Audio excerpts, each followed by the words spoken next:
So it's the first Saturday of the month, and normally what I do is to visit the businesses that I'm taking care of, and I'm also part owner. And the business na pupuntahan ko is a construction firm, an architecture firm that part ako and been supporting them since the day they started up until now.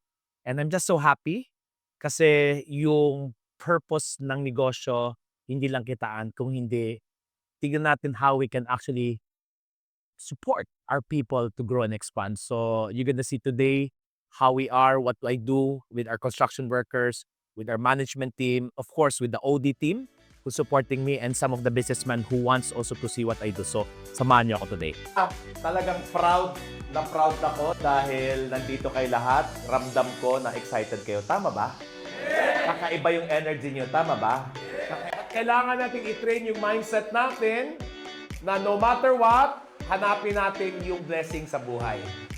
Mag-iiba ang kilos mo. Mag-iiba ang blessing mo. Mag-iibang buhay mo. Are we clear? And the only way tayo makapag-grow 10 times 6 years, kailangan namin ng mga leaders.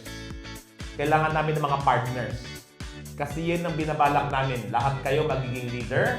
Lahat kayo magiging partner. So, ibig sabihin, hindi lang sweldo ang kikitain ninyo. Kung hindi, pati profit share or maaaring pwede namin kaming magpuhunan sa inyo. Mangyayari lang yan kung ikaw ay may malaking tiwala sa sarili mo. Kasi pag malaking tiwala mo sa sarili mo, malaking tiwala ng ibang tao sa'yo, malaking tiwala ng kumpanya sa'yo, at yung tiwala niyan hopefully galing sa may kapal.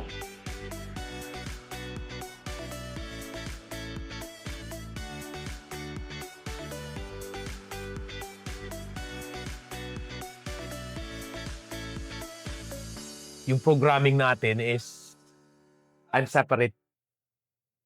You're here, I'm there. We're not one and the same. I'm glad that we have opportunity to teach them this. The word respect, ang taas, it speaks a lot about pwede pa, may pag-asa pa. But then again, that will all depend on the environment. Kasi kung gagawin lang to once a year, kasi normally company mag-team lang once a year, pang 1 week lang yun. Eto hindi eh. Every Tuesday, lahat ng mga dito merong 2 to 3 hours. Every Saturday, lahat dito 4 hours pa nga eh. So it becomes now a ecosystem of people who have high value in regards of we're all in this together. At the same time, respect and honor for one another starts with that. One of the things that they are learning here is how to facilitate learning, how to be up there. So that when you're up there, people will get to learn, when people get to listen. I guess today you guys experience a different type of learning from me. So what we normally do is nagkakaroon ka ng process observation, which means obserbahan ano yung proseso, anong pinasok, anong binagsak, anong nangyari, until it becomes a whole learning process. No? So, sige, Odis, any process observation today? Observation is setup is very important. Natutunan ko na yun last time ng facilitation. Setup is pinaalis mo muna lahat ng upuan before they can jump into bodies.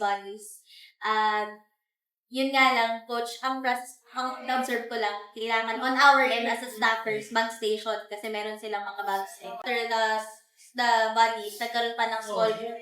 So, mas nai-intensify kung ano yung learnings nila. You also notice yung mga hindi nagpo-fall out, hindi nagsha-share. We will never let this pass. Hindi tayo mag-continue kung kaya lumabas ka na lang, hindi ka Action na kaagad. Especially yan, sanay yan, kinesthetic yan eh. Hindi sila pwedeng the whole day nakaganon. Whether you like it or not. Kaya ibang may magtayuan, gustong-gusto nila. So, you can put that in, especially it's really crowded. Okay, people want to move around. The most important part here is you are able to see everyone, may nagpa-participate ba, may hindi. Kasi pag hindi mo kinall out yun, kasi yung mga kinall out ko, hindi ko naman tinignan, pero nakita ko talagang game on na sila. Kasi nga, we have to call it. So it's also important, more than the task, be with the participant. No? Na hindi ka naman maging emotional dito, not unless na experience mo sila. Kasi kung nasa likod ka lang nanonood, hindi mo alam anong ganap. So it's really important. I don't know if you notice, every time I have a talk, I don't play like VIP. Where do you notice me? Sa big talks, Greg. I'm all around. I sit down with the participant because that's where the real connection here is. So again, if you na do what I do, don't feel VIP, don't feel sikat. Just sit wherever they are because that's where the connection comes in eh. That's where you get to see yourself na mas relevant yung sasabihin mo. You wanna make sure na yung message mo, it speaks to all. I guess ano ko din, signature ko na yan kahit saan ako, especially pag ako'y nag-open or middle or pauwi. You have to understand, number one, people need to be recognized. That's why I gave si architect Deng na nung introduce ko sa kanya, sinasabi ko na anong gagawin mo to really paulanan sila ng affirmation. Kasi hindi naman tayo na-affirm araw. Okay? The need to be heard, let them also speak. The need to express. So, that should be part. Kasi can you imagine, 3 oras ka nakaupo, nanonood ka lang. Yung need mo to be heard, hindi tinamaan. You need mo to express, hindi tinamaan. You need mo to feel valued, hindi tinamaan. So, if possible, let's put that in all of our engagement. So, did you notice how I handled this meeting? Okay? Merong first time, merong hindi alam bakit siya nandito. But this meeting is really for OD. But notice, inuna natin yung mga hindi dapat kasali. That's the level of inclusivity. I hate exclusivity. Guys, I want you to notice setup is extremely important. At kung wala kang full control sa setup, bumaba ka. And the mindset is all inclusive. Most people, they're serving the front rows, VIP, general admission. I hope you get to see me play this in 5,000, 10,000 people. I'm in the bleacher. I'm with the people. Kasi okay na yung VIP, nandiyan yung screen, nakaganan ka na lang eh. Eh sila ang layo eh. Pag I am plus ng speaker, ano ang setup? Okay.